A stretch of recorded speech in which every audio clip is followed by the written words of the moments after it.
그가 아름다운 관을 내 머리에 두겠고, 이런 제목으로 잠언 강의를 이어가겠습니다.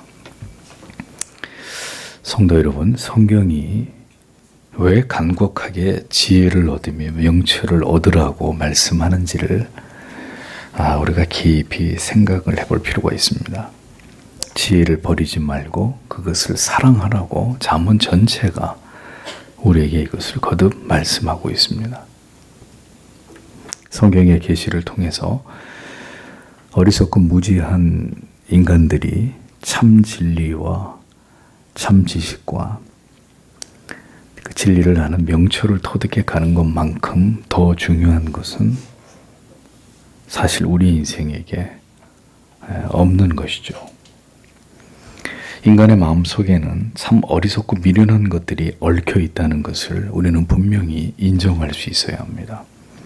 타락하고 부패한 인간의 마음은 온갖 죄가 만들어지는 공장과 같다고 칼빈이 말하지 않았습니까? 끊임없이 진리의 거울 앞에 우리 자신의 모습을 비춰보면서 자기를 객관적으로 바라보고 자기의 죄성을 깨뜨리기 위해서 하나님의 은혜를 구하면서 평생을 노력하지 않으면 우리에게 성화는 요원한 일이 될 수밖에 없는 것입니다.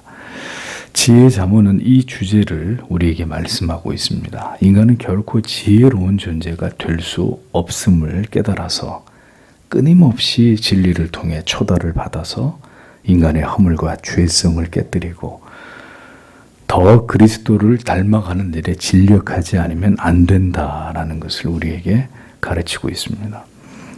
그러니까 잠언에서 말하는 지혜와 명철은 단순한 지혜와 명철이 아니라 결국 생명의 길을 깨닫고 발견하게 되는 지혜와 무엇이 영생하는 진리인지를 분별하는 그 명철을 의미하는 것입니다. 그러니 지혜와 명철이 있으면 좋은 것이고 없어도 그만인, 그다지 사는데 문제가 없는 이런 정도가 아니라 신자는 거듭난 하나님의 자녀는 평생 성경의 진리 속에서 하나님을 기쁘시게 하는 삶을 살아가는 데 필요한 지혜와 명철을 찾고 그것을 발견하여 그 도를 따라 행하고 살아가기 위해서 필요한 지혜와 명철을 의미하는 것이다 라는 것을 올바로 이해할 필요가 있다는 것입니다. 그러니까 잠언이 반복해서 말씀하고 있는 이 지혜와 명철의 개념을 정확히 이해하시는 게 중요하다는 거죠. 그러니까 정확히 얘기하면 거듭난 그리스도인들은 지혜와 명철을 가진 자들이다. 뒤집어서 얘기하면 성경을 통해 참 지혜와 명철을 얻지 않은 자는 하나님의 택한 백성이 될 수 없다 이런 뜻입니다. 그러니까 지혜와 명철이 신자에게 있으면 좋고 없으면 없어도 구원받는 데는 지장이 없다 이런 말이 아니라 이 지혜와 명철은 영생을 얻는 이 구원의 도 안에 모두 들어가 있는 것이기 때문에 우리는 성경의 진리를 통해 날마다 지혜와 명철을 얻어서 그것으로 믿음의 길을 걸어가는 하나님의 자녀가 되어야 된다. 그래서 지혜와 명철은 거듭난 그리스도인들에게 필수 불가결한 그들이 반드시 이 땅 가운데서 하나님의 말씀과 은혜 안에서 그들이 소유해야 될 중요한 가치다라는 것을 분명하게 이해하실 필요가 있습니다. 그런 의미에서 계속 성경이 말씀하는 지혜와 명철의 중요성을 생각해 보도록 하겠습니다. 7절을 보면 지혜가 최상이다. 너는 지혜를 얻어라. 그리고 내가 얻은 모든 것으로 너는 명철을 얻어라. 이렇게 계속해서 말씀을 합니다. 잠언은 지혜의 가치를 최상이라고 말합니다. 지혜가 제일이니라고 기록되어 있죠. 제일이니라고 번역된 원문의 의미는 최고라는 뜻입니다. 성경의 진리를 깨닫고 이해하여서 단 한 번뿐인 인생을 하나님 앞에서 올바로 살아가는 일에 반드시 필요한 것은 다름 아닌 지혜라는 것입니다. 지혜가 있어야 지혜로워야 결국 이 악한 세상에서 성도로서의 구별된 삶을 감당해낼 수가 있다 그런 뜻입니다. 그래서 예수님께서도 마태복음 10장 16절에서 마태복음 10장 16절에서 뭐라고 하셨습니까? 보라, 내가 너희를 보냄이 양을 이리 가운데 보냄과 같도다. 그러므로 너희는 뱀같이 지혜롭고 비둘기같이 순결하라. 두 가지를 말씀하신 거죠. 그러니까 이리가 득실거리는 세상, 이 악한 세상에서 너희가 예수의 제자로, 신자로 살 것 같으면 지혜로워야 하고 그 다음은 순결해야 된다. 그러니까 지혜롭지 않고 순결하지 않은 그리스도인은 그리스도인이 아니라는 얘기입니다. 그러니까 반드시 그리스도인은 지혜로워야 되고, 그리고 이 악한 세상과 구별된 순결한 그리스도의 피로 씻음 바 되어서 그 거룩하고 순결한 삶을 지향하며 살아가는, 그것으로 그들이 하나님의 거듭난 구별된 하나님의 백성인 것을 증명해야 된다는 것입니다. 제자들을 보내시면서 주님이 양을 이리 가운데 보냄 같도다고 이렇게 독특한 비유를 가지고 말씀했습니다. 그 얘기는 그리스도인들이 살아가야 될 이 세상은 이리가 득실거리는 매우 위험한 곳이다. 또 여러 고통과 핍박과 불이익과 악의 공격을 받게 되는 곳이다. 주님이 그걸 암시하고 계시는 거죠. 그래서 주님은 그 이리들 가운데 양 같은 제자들을 세상으로 보내면서 뱀같이 지혜로워야 되고 비둘기처럼 순결해야 된다고 당부하신 것입니다. 그러니까 보십시오. 주님이 우리들에게 분명히 뱀 같은 지혜로움을 가져야 된다. 달리 말씀하지 않고 뱀처럼 지혜로워야 된다라고 분명하게 제자들에게 말씀하셨습니다. 그러니 우리가 신자로 믿음을 가지고 이 세상에서 살아가는 삶은 절대로 호락호락한 삶이 아닙니다. 하나님이 주시는 지혜와 명철로 무장하면서 세상과 싸워 나가지 않으면 결국 세상과 세상 사람들 사이에서 살아가야 되는 신자들에게 고난과 위기와 어려움이 닥치게 되는 것은 자명한 일이라는 겁니다. 그래서 주님께서는 예수님의 제자들에게 순결이 먼저가 아니라 지혜와 순결을 말씀하셨는데도 순서상은 뱀처럼 지혜로울 것을 먼저 말씀하셨습니다. 그러니까 그리스도인으로 세상에 살아감에 있어서 우리에게 반드시 필요한 게 하나님의 말씀을 통해서 신자의 삶을 살아내는 그 지혜, 이 지혜가 반드시 필요하다는 것을 강조하신 것입니다. 성경의 진리 속에서 인생의 지혜를, 올바른 신앙적인 삶에 필요한 지식을 발견하는 일은, 그런데 성도 여러분, 절대로 쉬운 일이 아닙니다. 많은 사람들이 교회를 다니지만 성경이 말씀하는 그 지혜와 그 명철을 온전히 발견하지 못하며 그것을 찾는데 오랜 시간이 걸리는 것을 보게 됩니다. 예수 믿는 것을 너무 쉽게 생각하시는 거죠. 이 66권이라고 하는 하나님의 계시의 말씀을 아주 우습게 여기는 것입니다. 그 증거가 뭡니까? 일주일 내내 우리가 성경을 깊이 묵상하는 시간이 얼마나 되냐 이거죠. 그 진리의 깨달음을 통해 영혼의 큰 감화와 감동을 얻고, 아, 이것이 믿음의 길이로구나 라는 거룩한 발견을 통해서 그 말씀대로 살려고 하는 거룩한 의지와 욕망이 일어나게 되는 이런 경험들을 그리스도인들이 한 주간 동안도 얼마나 자주 갖고 있느냐 보자 이겁니다. 그러니 지혜와 지식이 없이 내린 인생의 모든 결정들이 고통의 부메랑이 돼서 돌아오지 않던가요? 그로 인해서 또다시 하나님께 긍휼과 자비를 구해야 되는 일들이 늘 우리의 인생 속에서 꼬리표처럼 따라오지 않습니까? 지혜의 문은 아무에게나 절대로 열리지 않습니다. 하나님의 진리의 말씀에 대해서 얼마나 진지한 관심과 진리를 깨닫기 위한 성실한 노력이 있는지가 가장 중요한 관건입니다. 그래서 여러분, 기독교의 역사 속에 하나님을 뜨겁게 사랑하던 시대치고 하나님의 말씀을 생명처럼 중요하게 여기지 않았던 시대나 그런 사람들이 있던가요?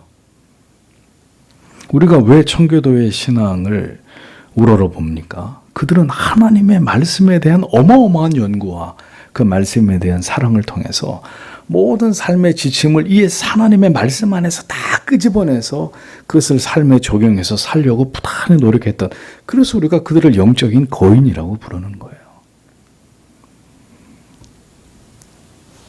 문제는 하나님을 지극히 경외하고 사랑해야 하나님의 진리에 대해서도 거룩한 호기심과 그것을 깨닫고자 하는 마음을 갖게 되는데, 하나님을 사랑하지 않는다면 진리를 통해서 참 지혜와 명철을 얻는 것은 불가능에 가까운 것이 되기 마련입니다. 한 세대 전만 해도 지하철을 타면 성경을 읽고 있는 사람들이 적지 않았어요. 뭐 많은 건 아니었습니다. 근데 그래도 간간히 지하철을 타면 성경을 읽고 있는 사람들이 있었습니다. 또 성도님들도 열심히 성경을 읽던 시대가 있었습니다. 읽고 암송하고 교회에서 대회까지 하고 성경 암송 대회, 성경 퀴즈 풀기 뭐 이런 것도 하면서 그렇게 하나님의 말씀을 열심히 읽으려고 하던 시대가 있었습니다. 지금은 그 자리를 다 뺏겼어요. 유튜브에 뺏기고 오락이나 스포츠에 뺏기고 중계, 게임에 뺏기고 지혜와 명철이요. 웃음밖에 안 나오는 이야기죠. 하나님을 경외하고 하나님의 말씀에 대한 지극한 사모함이 영혼을 지배할 때 우리의 마음은 우리가 어떤 대가를 지불하고라도 진리의 가치를 발견하고 깨닫고 그 맛을 보고 싶은 거룩한 욕망으로 억제할 수 없는 마음이 우리 안에 채워지게 됩니다. 그러신 적이 있습니까, 여러분? 이 성경 말씀이 깨닫고 싶어서, 이 하나님의 말씀이 너무너무 알고 싶고 깨닫고 싶고 이것이 이해되고 싶어서, 이 말씀의 맛을 보고 싶어서 진리의 깨달음을 하나님 나에게 달라고 여러분 그렇게 간절히 하나님 앞에 기도하고 계십니까? 그런 마음이 생기지가 않아요. 하나님을 뜨겁게 사랑하고 그것이 하나님의 말씀에 대한 그런 우리 마음의 중심을 만들어내고 이런 것들이 우리의 지정에 영향을 미칠 때 이 하나님의 말씀을 씹어먹고 싶은 이런 거룩한 욕구와 욕망이 생기는데, 그렇게 하나님의 말씀을 가까이 하고 사랑하려고 하는 그리스도인들이 얼마나 될까요?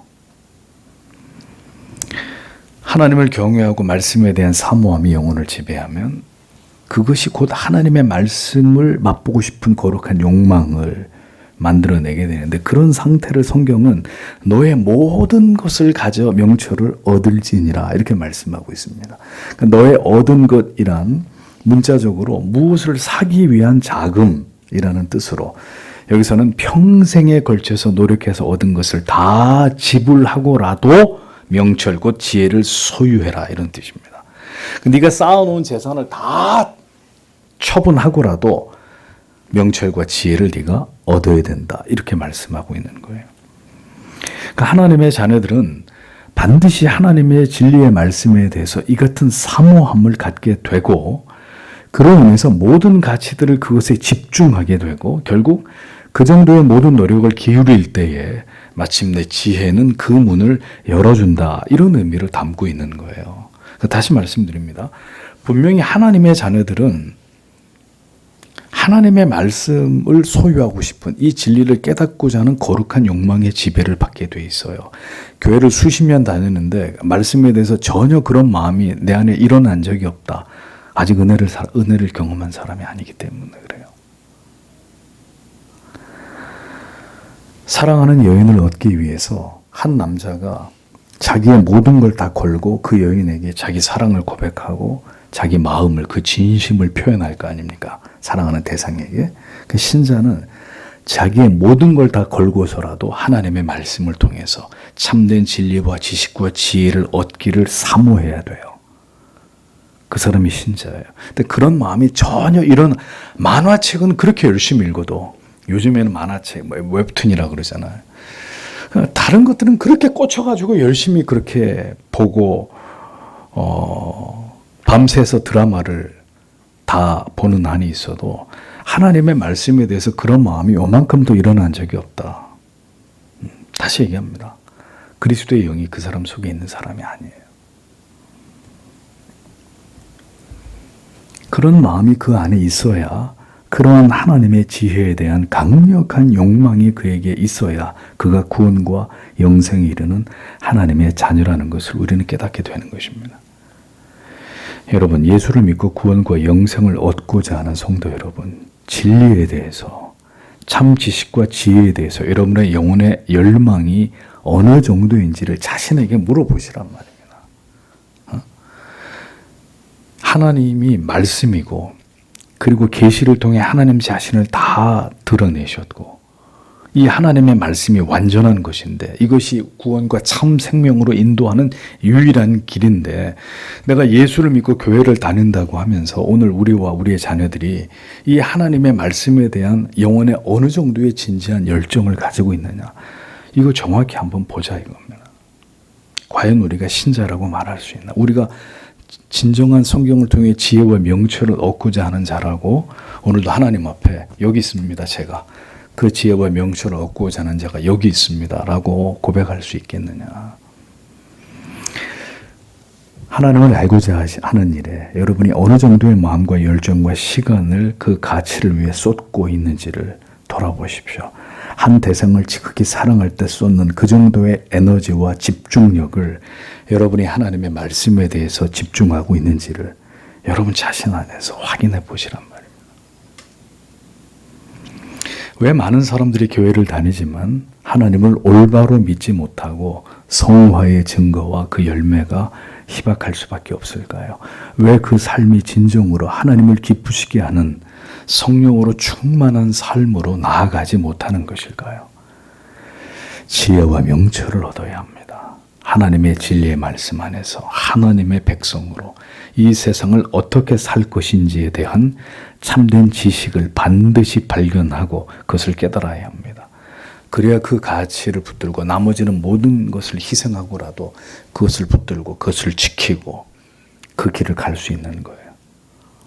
수많은 도전과 위협을 받을 텐데 여러분 우리가 믿는 그 가치를 붙들고 그 길을 끝까지 가실 수 있으실까요?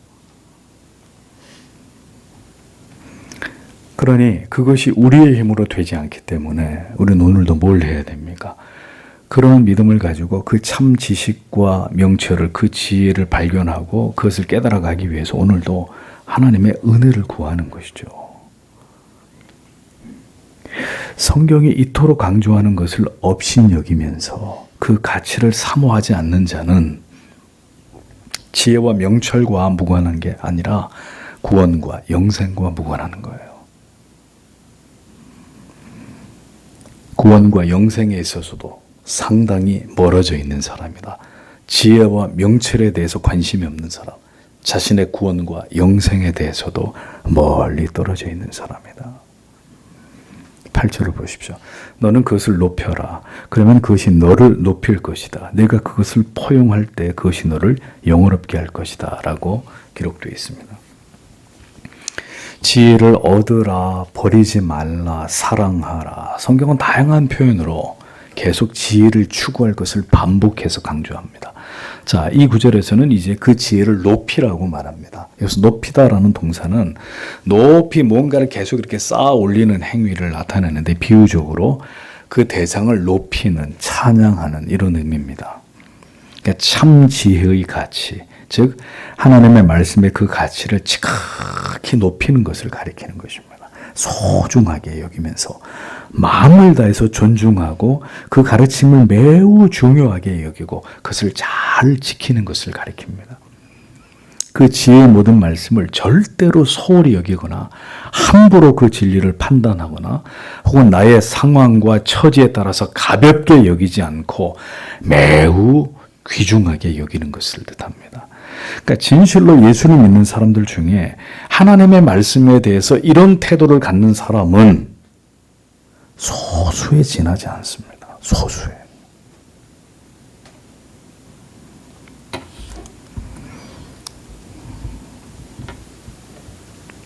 여러분들도 한번 생각을 해보십시오. 여러분들이 지금까지 예수를 믿으시면서 경험한 많은 분들, 우리가 흔히 만날 수 있는 소위 신자라고 하는 사람들, 목사가 경험한 많은 분들은 취미 생활하듯이 종교 생활을 하는 그리스도인들이 절대 다수였습니다.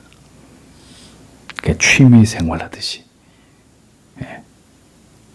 그 정도로 이 종교 생활을 하는 그런 그리스도인들이 절대 다수다. 그러니 일주일 동안 성경을 거의 보지 않거나 하나님의 말씀이 설교되는 시간에 대해서도 무관심합니다. 그러니 특별히 시간을 내서 하루 중에 기도하는 일은 거의 드물고, 기도라고 하는 건 하루 세 끼 밥 먹을 때 정도 하면 그것만이라도 대단히 나은 것이고, 그러니까 그것조차도 없는 경우는 더 많은 것이고, 이런 답이 없는 정의할 수 없는 신앙생활을 하는 그리스도인들을 부지기수로 보았습니다. 그래서 어떻게 얘기해야 될까요? 그래도 교회만 다니면 천국에 간다고 말해줘야 될까요? 그래도 주일날 교회 가서 예배 드리니까 구원받은 사람이라고 이렇게 여겨드려야 되는 건가요? 주일은 우리의 신앙 고백의 백미이고 우리의 신앙의 척도입니다. 그 주일부터 무너져 있으니 삶 전반이 하나님의 말씀과 경건에 이르는 훈련과는 거리가 먼 삶을 살아가기 마련입니다. 불신자와 거의 다를 바가 없는 삶을 사는 거죠. 지혜와 명철이란 말 전혀 그것과 무관한 가치를 높이고 소중하게 여기는, 지혜와 명철과는 전혀 해당 사항이 없는 삶을 살아가는 사람들이 절대 다수는 거죠. 어떻게 해야 될까요? 어떻게 해야 될까요? 그래도 언젠가는 깨닫겠지 하고 그냥 가만히 있어야 될까요? 저 아무개 교인이 성도가 언젠가는 다 깨달을 거야 이러고 그냥 가만히 놔두면 되는 걸까요? 그럼 목사가 여기 서 있을 이유가 없습니다. 제가 이런 말씀 여러분들에게 전할 이유도 없어요. 하나님이 다 알아서 하실 텐데. 하나님께 다 미루고 그럼 그만이죠. 하나님이 다 알아서 하십시오. 다. 성도 여러분, 선지자와 사도들은 피를 토하면서 외쳤습니다. 회개와 돌이킴을 촉구했습니다. 청교도들도 강력하게 회심과 성화의 중요성을 설교했고, 교회 안에는 있지만 십자가 밖에, 진리 밖에 있는 신앙의 고백이 없는 자들을, 거듭나지 않은 채 안주하고 있는 자들을 비수 같은 하나님의 말씀으로 집요하게 공격했습니다. 그 믿음 아니라고, 구원받은 신앙 아니라고. 왜 그랬을까요? 살려야 하기 때문입니다.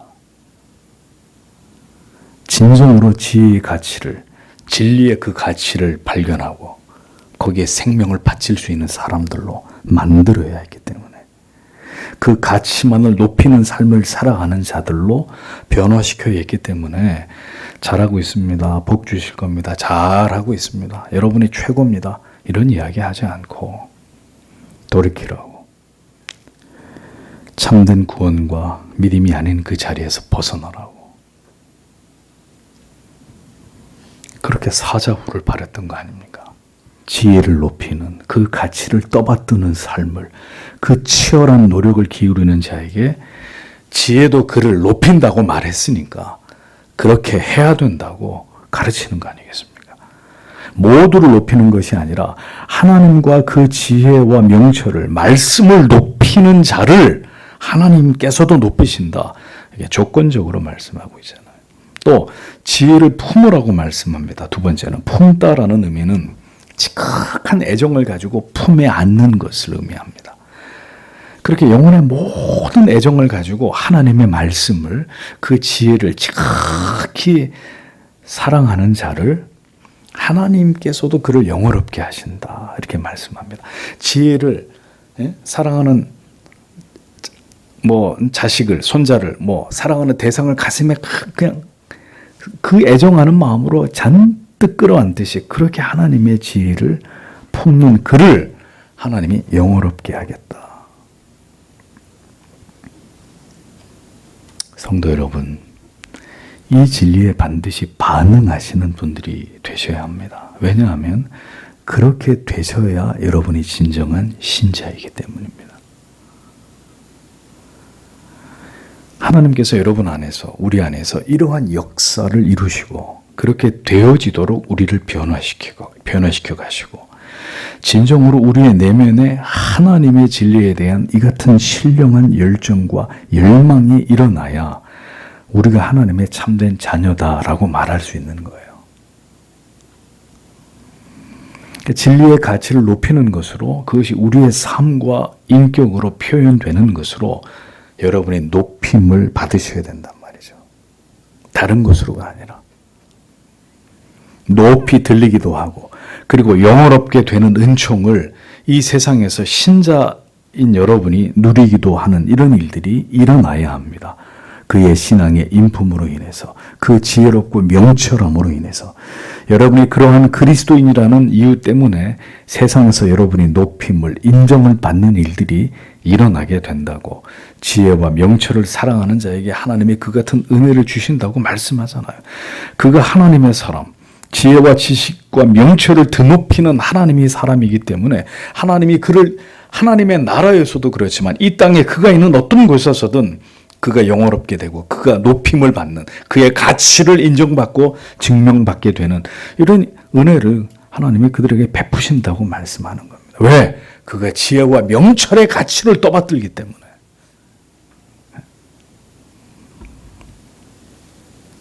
그러므로 성도 여러분, 부단히 우리 자신의 어리석음과 부패함과 이 내 자신을 사랑하는 마음, 이 시기와 질투와 미움을, 쾌락 사랑하는 것을 벗어버리고 신령한 지혜와 명철을 사랑하기를 힘쓰는 자들이 되기를 기도하십시오. 하나님의 도우심과 은혜를 구하십시오. 그래서 신자는 점점 고매한 자들이 되어가야 합니다. 주체할 수 없는 가벼움보다는 더 영적으로 기품 있고 중후한 하나님의 사람들이 되어져 가야 합니다. 어디서나 선한 영향력을 드러내고 사람들에게 높임을 받을 수 있을 만큼 세상 사람들이 따라올 수 없는 지혜와 명철의 해안을 가진 자들이 되어야 합니다. 우리는 하나님의 지혜와 지식에 그 명철하게 하는 하나님의 말씀을 듣고 배우고 깨닫는 자들이기 때문이죠. 아니, 생각을 해보십시오. 우리가 하나님의 이 진리의 말씀을 배우고 듣고 깨닫는 사람인데 어떻게 세상 사람들보다 더 우리가 모자랄 수가 있습니까? 이 지혜와 명철의 하나님의 말씀을 배우고 이것을 통해 하나님의 사람으로 되어져 가고 있는 우리가 어떻게 하나님을 모르는 사람들보다 더 아둔하고 어리석고 더 무시당하는 무능한 사람이 될 수 있냐고요. 9절을 보겠습니다. 그것이 너의 머리에 아름다운 관을 둘 것이다. 그것이 너에게 영광의 면류관을 넘겨줄 것이다. 라고 기록되어 있습니다. 자, 8절에 이어서 계속 지혜를 얻고자 하는 자에게 지혜를 높이고 사랑하는 자에게 주어지는 약속이 기록이 되어 있습니다. 9절에는 아름다운 관, 영화로운 면류관이 지혜를 사랑하는 자들에게 주어진다. 이렇게 말씀합니다. 아름다운 관이란 팔레스타인 지방의 신랑 신부들이 결혼식에 쓰는 아름다운 화관을 의미하고, 영화로운 면류관이란 영예와 위엄, 권능을 의미합니다. 승리하고 돌아오는 장군에게 씌워주는 이런 어떤 그 영광스러운 관을 의미합니다. 그러니까 사랑하는 자의 아름다운 장식이나 승리자의 영예로운 면류관처럼 이 하나님의 지혜와 명철을 높이는 자를 하나님이 세상으로부터 그런 대우를 받게 해주겠다. 이렇게 말씀하는 거죠. 지혜를 사랑하는 자에게는 영광이 약속되어 있는 것입니다. 그가 하나님과 하나님의 말씀을 높인 결과입니다. 그가 이 세상을 지나가는 동안 다른 가치가 아니라 오직 하나님의 그 진리의 말씀을 높이며 그 가치를 사랑하고 그것을 깨닫고 소중히 여기는 일에 그의 생애를 하나님께 드린 그 결과로, 그가 그렇게 세상에서 구별된 지혜와 명철을 따르는 삶을 산 그 결과로 하나님은 그를 이 땅에서뿐만 아니라 장차 영원한 새하늘과 새 땅에서까지 그런 자들을 극진히 높이시고 그에게 영광의 면류관을 씌워주신다라고 말씀합니다. 성도 여러분,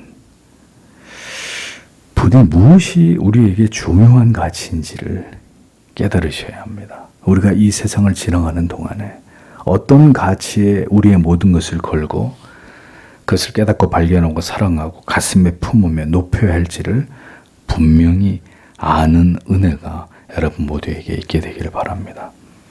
다시 여러분의 이른 아침 시간과 늦은 밤이 진리를 사모하는 시간으로 채워지기를 바랍니다. 할 수 있다면 하나님의 말씀을 듣고 기도하는 모든 시간들을 더 사모하셔서 여러분들의 영혼의 날을 갈고 세우는 여러분들이 되셔야 됩니다.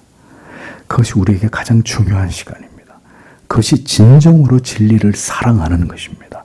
지혜를 갈구하는 자의 삶의 태도와 모습입니다. 다시 말씀드리지만 지혜와 명철이신 하나님을 아는 자는 다수가 아닙니다.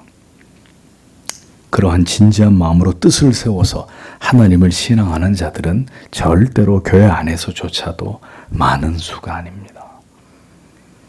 그러니 오늘도 이 말씀을 듣는 여러분들이 부디 그와 같은 자들이 되시기를 바랍니다.